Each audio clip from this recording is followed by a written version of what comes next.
Diga, muchas gracias. La ocasión anterior terminábamos nuestra lección con el versículo 16 del capítulo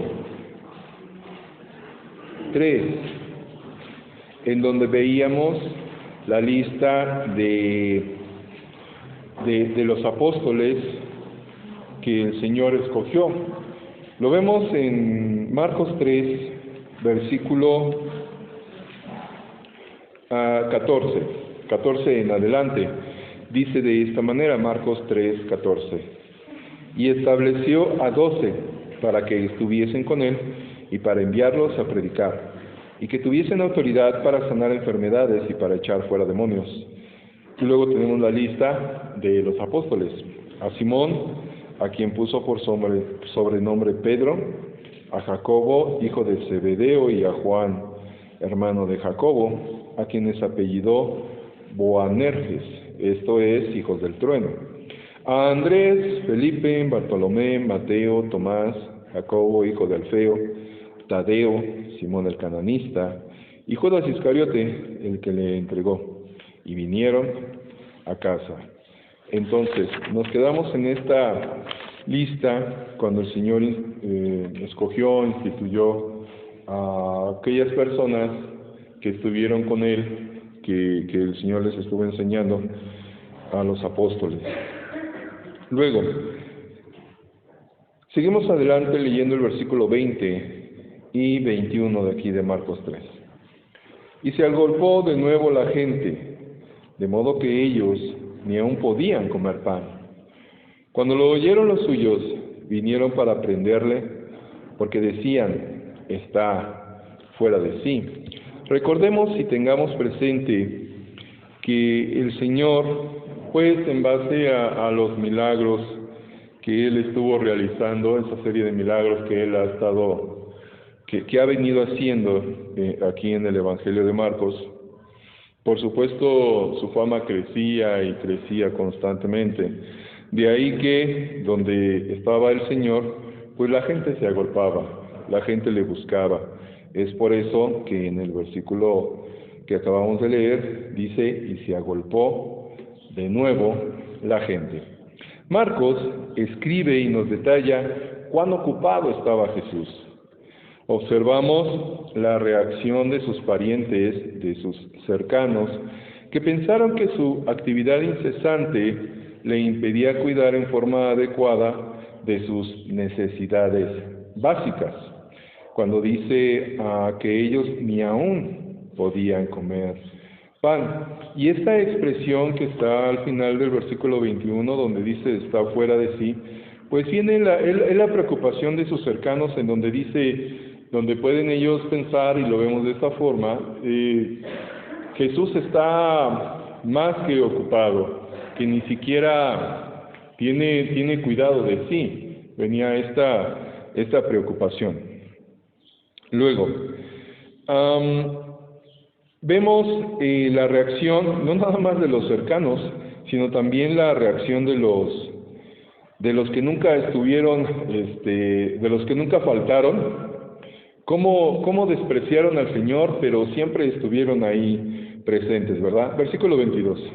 Pero los escribas que habían venido de Jerusalén decían que tenía a Beelzebú y que por el príncipe de los demonios echaba fuera los demonios. Beelzebú era una deidad pagana a quien los judíos atribuían una supremacía entre los espíritus malos. De ahí que los religiosos pues atribuyen a que es en base a este Dios que el Señor echaba fuera a los demonios, decían que tenía a Beelzebú por todas las cosas que el Señor hacía. Vemos la respuesta del Señor en los versículos siguientes, del 23 al 26. Dice así: y habiéndolos llamado, les decía en parábolas: ¿cómo puede Satanás echar fuera a Satanás? Si un reino está dividido contra sí mismo, tal reino no puede permanecer. Y si una casa está dividida contra sí misma, tal casa no puede permanecer. Y si Satanás se levanta contra sí mismo y se divide, no puede permanecer, sino que ha llegado a su fin. Eso el Señor lo dice en respuesta de lo que los religiosos comenzaron a mencionar. Lo que Jesús decía sencillamente era lo siguiente: Él no podía estar expulsando demonios por el poder de los demonios, por el simple motivo que en ese caso una casa estaría dividida contra sí mismo. En el versículo 27 Él añade de esta manera: ninguno puede entrar en la casa de un hombre fuerte y saquear sus bienes si antes no le ata, y entonces podrá saquear su casa. Evidentemente, había que dominar al hombre fuerte antes de robar en su casa, y es la figura que el Señor toma para poder ilustrar esta verdad. El Señor Jesús no estaba haciendo esto por el poder de Satanás. Por supuesto nosotros lo creemos, lo entendemos, lo sabemos, pero Él lo dice en ese momento para que puedan escuchar los demás ante las habladurías de los religiosos. Porque entonces Satanás estaría dividido y ello iría contra sí mismo. Como consecuencia de aquella situación, el Señor agrega todavía una importante declaración. Versículo 28. De cierto os digo que todos los pecados serán perdonados a los hijos de los hombres, y las blasfemias, cualesquiera que sean. Pero cualquiera que blasfeme contra el Espíritu Santo no tiene jamás perdón, sino que es reo de juicio eterno. Versículo 30. Porque ellos habían dicho: tiene espíritu inmundo. Ahora, aquí estamos entrando, hermanos, en un asunto muy importante, que es lo que dice la Biblia al respecto del pecado imperdonable. Y para serles honestos, cuando recién convertido y luego leyendo algunos pasajes, y pues yo careciendo y todavía careciendo de entendimiento, yo decía, caray, pues, ¿cuál es el pecado imperdonable? Porque en el versículo 28 está diciendo el Señor que todos los pecados serán perdonados a los hijos de los hombres, y las blasfemias, cualesquiera que sean.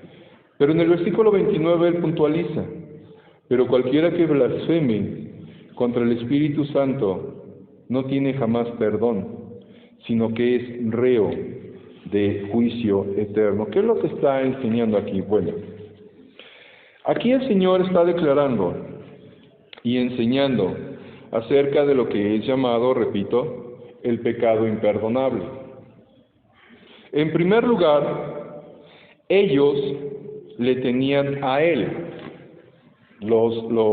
las personas en ese momento, le tenían al Señor, la misma presencia del Señor Jesucristo, la misma presencia del Verbo, la segunda persona de la Trinidad. Él estaba presente entre ellos. Y le acusaron de expulsar demonios en nombre de Belcebú, cuando Él lo estaba haciendo por su mismo poder, y dice la Biblia, por el poder del Espíritu Santo. Así que realmente estaban rechazando las obras de dos personas de la Trinidad, del testimonio mismo de Dios, el testimonio del Verbo y el testimonio del Espíritu Santo. Ellos estaban expresando una actitud de incredulidad que constituía, y actualmente para aquellas personas que todavía no quieren creer, constituía y constituye un rechazo permanente de Cristo. Y estaban resistiendo al Espíritu Santo. Y eso es el pecado imperdonable. El pecado contra el Espíritu Santo es resistir la obra de convicción del Espíritu Santo en el corazón y en la vida. Es por eso que la blasfemia contra el Espíritu Santo es el pecado imperdonable. Cuando una persona se resiste ante la evidencia de la palabra de Dios, ante la evidencia del Señor Jesucristo, ante toda la evidencia que existe de nuestro Dios, cuando una persona se resiste, pues por supuesto no puede ser perdonada por esa misma resistencia. Me ha tocado a mí de hablar con personas, de testificar a personas y tratar de resolver todas sus dudas, y es Dios quien a través de su palabra clarifica y da la luz, pero me ha tocado que la persona después de escuchar, después de ver y convencerse, si se puede decir de esta manera, se resisten y toman la decisión personal de no creer. La decisión personal de no creer. Y bueno, ya llegando a esos términos, y con toda la calma del mundo, pero ya llegando a esos términos, es cuando la persona declara y dice: yo elijo no creer.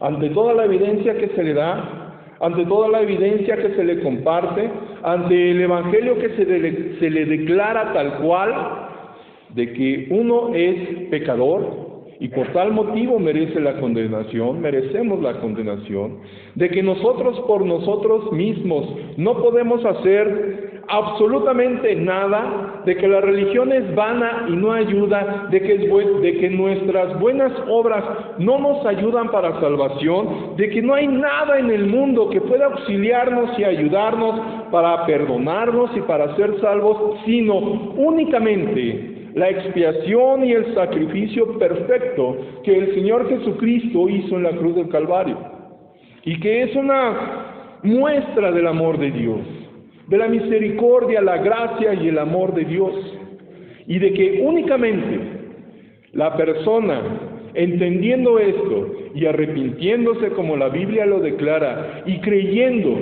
y aceptando el señorío y la deidad del Señor Jesucristo y confesándole como Dios, Señor y Salvador, únicamente puede ser salva de esta manera.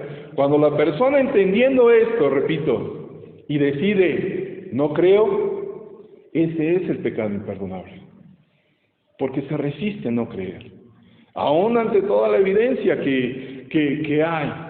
Es lo que está declarando el Señor cuando las personas se resisten y deciden no creer.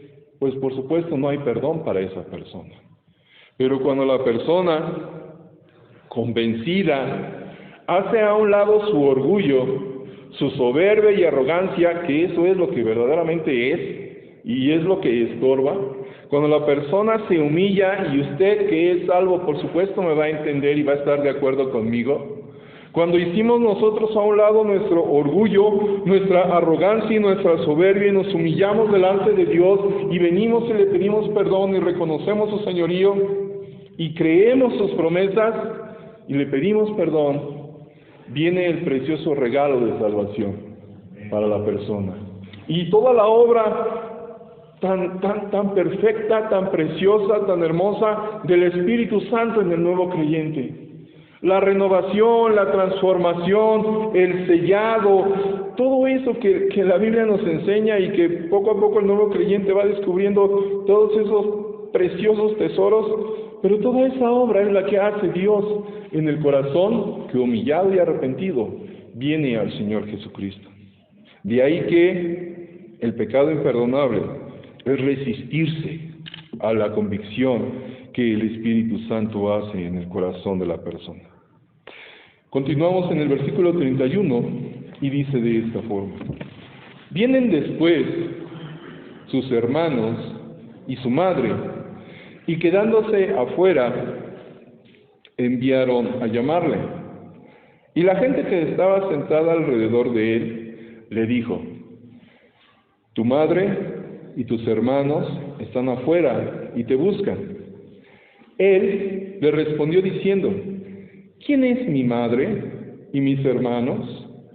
Y mirando a los que estaban sentados alrededor de él, dijo: He aquí mi madre y mis hermanos, porque todo aquel que hace la voluntad de Dios, ese es mi hermano y mi hermana y mi madre. ¿Qué vemos aquí? Ante la situación de que el Señor Jesucristo está con ese pequeño auditorio, los que cabían en la casa y los que probablemente también estaban afuera, viene su familia, en este caso nos menciona a María y a los hermanos del Señor, y vienen a buscarlo a él. Viene alguien y le dice: Señor, pues ahí está tu mamá y tus hermanos y te están buscando. Y esto nos sirve y nos ayuda a nosotros para enseñarnos muchas cosas, pero yo creo que principalmente, primero, el privilegio que tiene el creyente por la posición que Dios le da.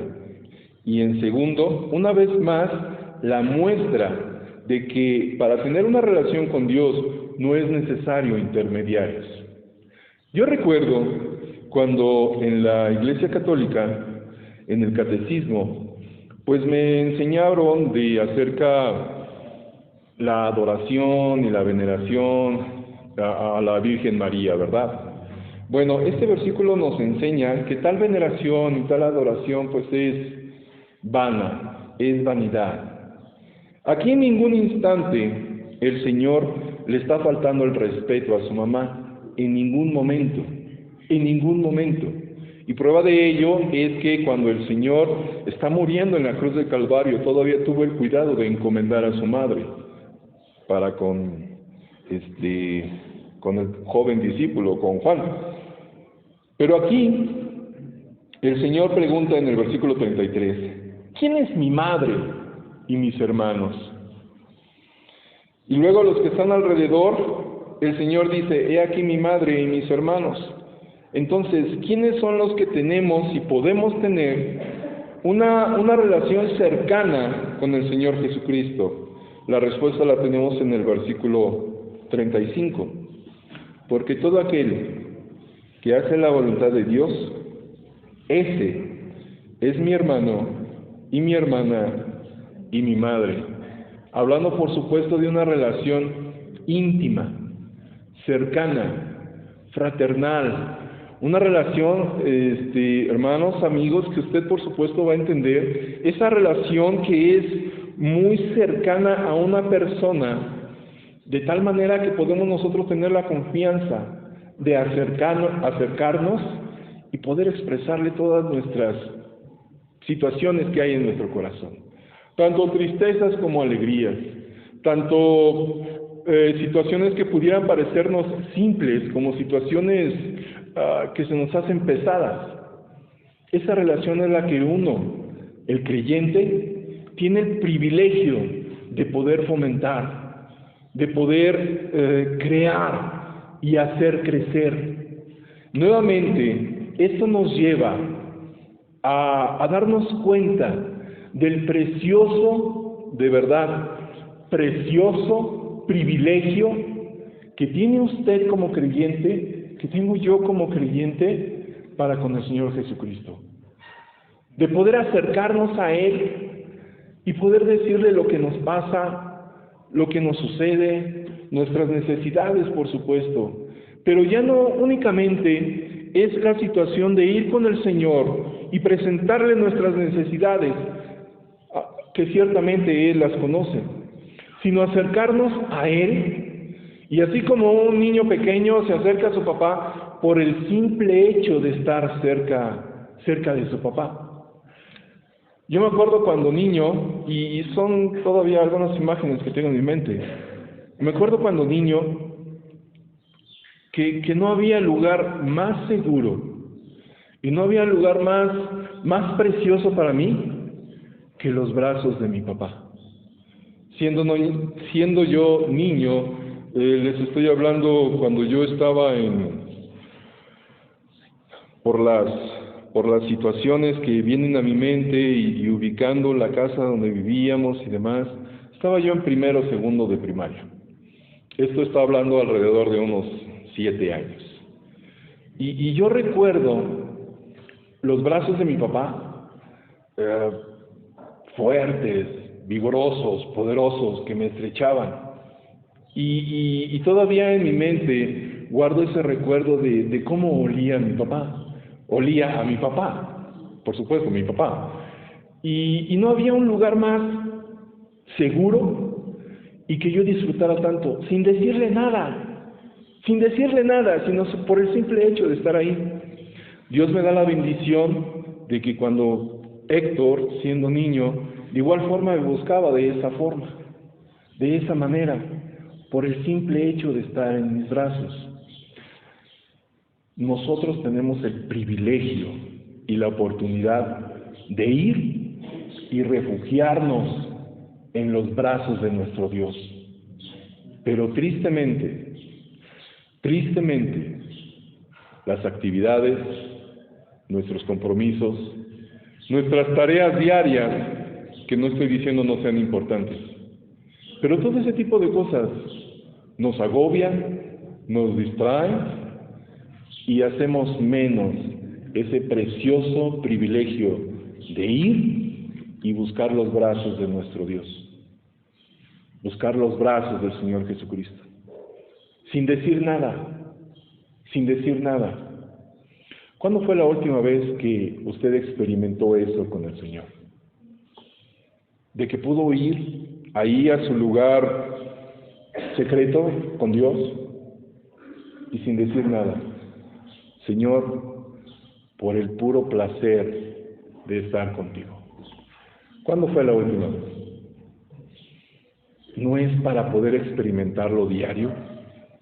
¿No es para poder experimentarlo continuamente? Lo hacemos menos. Y que esto nos ayude a nosotros a valorar ese privilegio y fomentarlo una vez más, fomentarlo aún más. Y es cuando les vuelvo yo a repetir ese par de palabras de una relación con nuestro Dios constante y creciente, como el hijo que va a su padre. Y es lo que el Señor, puedo yo darme cuenta, nos está diciendo aquí en el 35, porque todo aquel que hace la voluntad de Dios, ese es mi hermano y mi hermana y mi madre. Una relación cercana, estrecha con Dios. Si no lo ha experimentado, créame, se ha perdido algo verdaderamente precioso.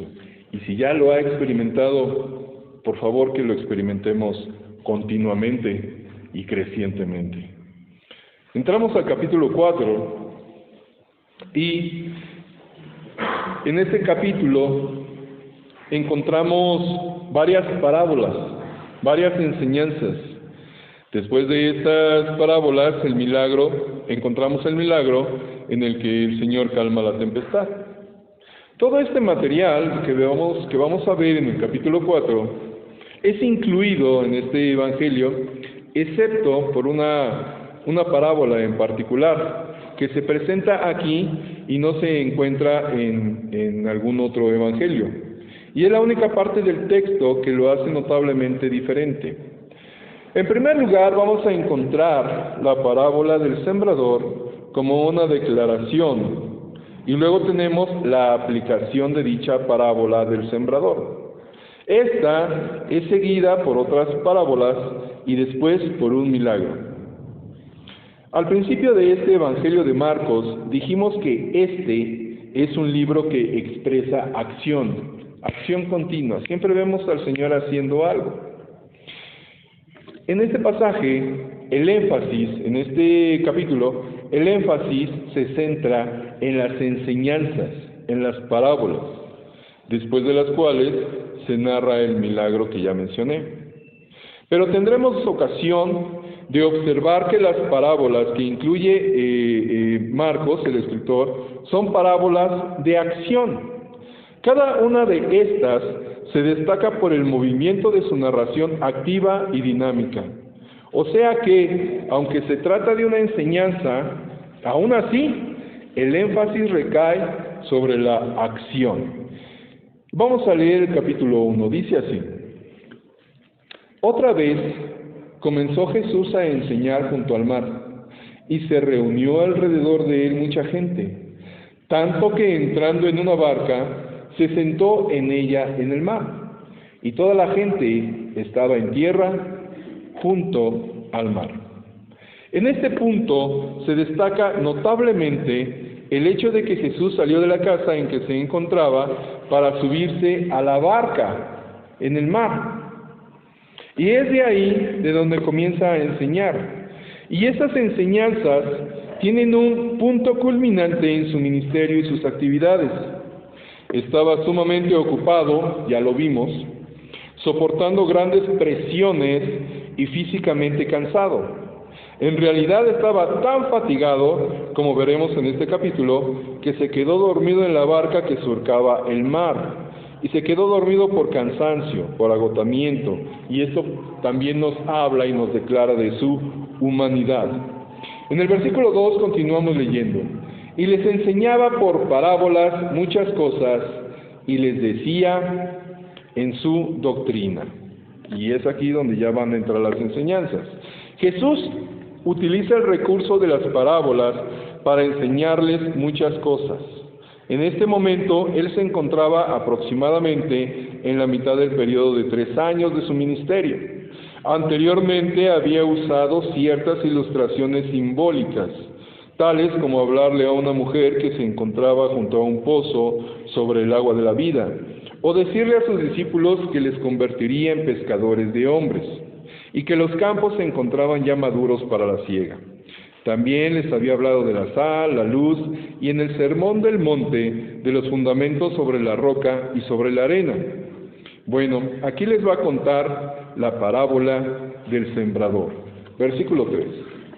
Oíd, he aquí el sembrador salió a sembrar, y al sembrar, aconteció que una parte cayó junto al camino, y vinieron las aves del cielo y la comieron. Otra parte cayó en pedregales, donde no tenía mucha tierra, y brotó pronto, porque no tenía profundidad de tierra. Pero salido el sol, se quemó, y porque no tenía raíz, se secó. Otra parte cayó entre espinos, y los espinos crecieron y la ahogaron, y no dio fruto. Estas eran las 3 áreas en las que habían caído las semillas, y ellas representaban a las personas no salvas, que no aceptan el Evangelio ni la palabra de Dios.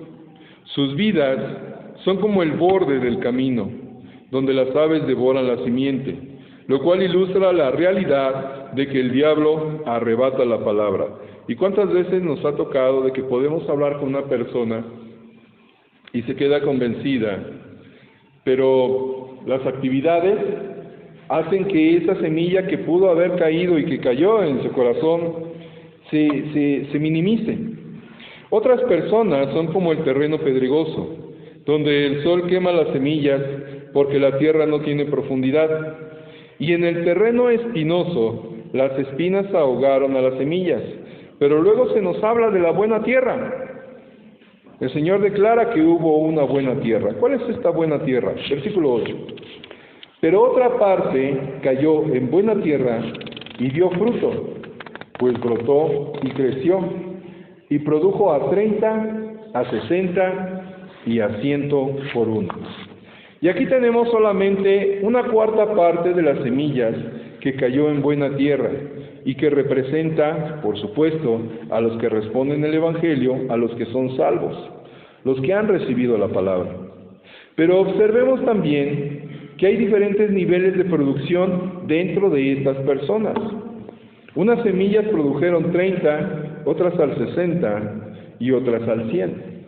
Lo que el Señor aquí nos está diciendo, y posteriormente es lo que va a explicar a sus discípulos, es que pues la semilla es regada, para que se entienda el término. Y suceden diferentes situaciones, cae en diferentes áreas y no da fruto, pero gracias a Dios hay una semilla, o mejor dicho, hay una buena tierra donde cae la semilla y puede dar fruto. Aquí algo interesante es lo que el Señor nos dice en el versículo 9, diciendo de esta forma: entonces les dijo, el que tiene oídos para oír, oiga. El que tiene oídos para oír, oiga. Y no es casualidad que el Señor utiliza el mismo verso al iniciar su enseñanza en el versículo 3. Comienza con ese verbo. Versículo 3, oíd, oíd. Cuando el Señor termina la ilustración de la parábola, en el versículo 9, nuevamente Él recalca, el que tiene oídos para oír, oiga. Y aquí nos marca nuevamente la importancia de que nosotros prestemos atención, de que nosotros podamos prestar oído. Hay un término que define lo que es atención, y continuamente yo se lo repito a mis hijos, ¿verdad? Todavía, aún a su edad. Y yo creo que continuamente también me lo debo de repetir a mí mismo. ¿Qué es la atención? Cuando verdaderamente nosotros podemos poner atención, cuando nosotros verdaderamente debemos de poner atención, y es que todos, absolutamente todos nuestros sentidos deben de estar enfocados en aquello en lo cual vamos a poner atención. Ahora, ¿cuáles son nuestros sentidos? ¿Me ayudan? ¿Qué sentidos tenemos?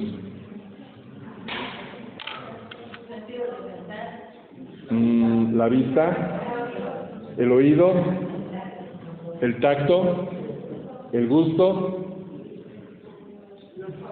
y el olfato, ¿ok? Esos son básicamente los 5 sentidos que nos enseñaron en la escuela y que abarcan prácticamente todo nuestro ser, ¿ok?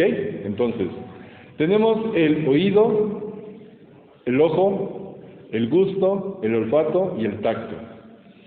Para nosotros poner atención a algo, bueno, como quiera que sea lo que es el olfato, si se tratase de alguna flor o algún perfume, también implicaría tal cosa, pero el olfato, el gusto y el tacto, nosotros ahorita, hablando de la palabra de Dios y hablando la atención que nosotros debemos de poner cuando la palabra de Dios es enseñada, podemos no darle tanta importancia, aunque sí es importante, por supuesto. Pero 2 principales sentidos que deben de acaparar, esa es la palabra, acaparar nuestra atención, es oír y ver. Oír y ver. Le decía una ocasión yo a Héctor, mira hijo, nosotros debemos de estar atentos en la predicación de esta manera. Escuchar con los ojos y ver con los oídos. Se me quedó viendo. Pero esa debe de ser nuestra concentración. Escuche con sus ojos, enfatizando la atención, espero me entienda la idea. Escuche con sus ojos y vea con sus oídos. Cuando nosotros nos concentramos y nos dedicamos a poner y enfocar todos nuestros sentidos, en este caso, en el mensaje, en la predicación, por supuesto que va a ser muy difícil que algo se interponga. Pero a veces, amigos, hermanos, como que hasta el vuelo de una mosca nos distrae. Nuestros pensamientos llegan, ya dejé el arroz en la cocina, no cerré la puerta, dejé el perrito o el gato suelto y se va a comer la comida, X cosa, y nos distrae. Y mire, es necesario que nosotros tengamos un poquito de ganas para poder ejercitar nuestros sentidos, no de balde lo dice el apóstol Pablo, ejercitar nuestros sentidos en la atención a la palabra de Dios, que estemos atentos. Si usted y yo desviamos tantito la mirada, ya se nos fue el pensamiento. Si usted y yo desviamos tantito la mirada, pensamos como que necesita una pintadita y perdimos el mensaje. Si usted y yo desviamos el oído y escuchamos la campana de la basura allá afuera, híjole, ¿y ya habrán tirado la basura? Como si de veras nos preocupara, ¿verdad? ¿Ya habrán tirado la basura? Y ya perdimos interés en el mensaje. Hermanos, es por eso que es importantísimo, y no por casualidad, en estos versículos el Señor repite 2 veces este verbo, oír, oír. Y créame, cuando nosotros ejercitamos nuestros sentidos en poner atención a lo que la palabra de Dios nos dice, vamos a tener mayor provecho. Por experiencia se lo digo, todavía estoy trabajando en ello, en ejercitar los sentidos, porque de verdad que no se nos haga fácil que distraigan nuestros sentidos. De ahí que también viene ahí la súplica, pues de colaborar con nosotros mismos para que no estemos distraídos. Pero quedémonos con eso, aparte de todo lo que vimos. Ejercitemos nuestros sentidos en poner atención a lo que Dios nos quiere enseñar. Seguimos adelante la próxima semana. Vamos a orar. Señor Dios, te damos gracias por este tiempo. Gracias por tu palabra. Yo te ruego, Señor, que sea tu Espíritu Santo enseñándonos. Y Dios, trae crecimiento, trae madurez. Bendice el tiempo que sigue. En el nombre de Jesús. Amén.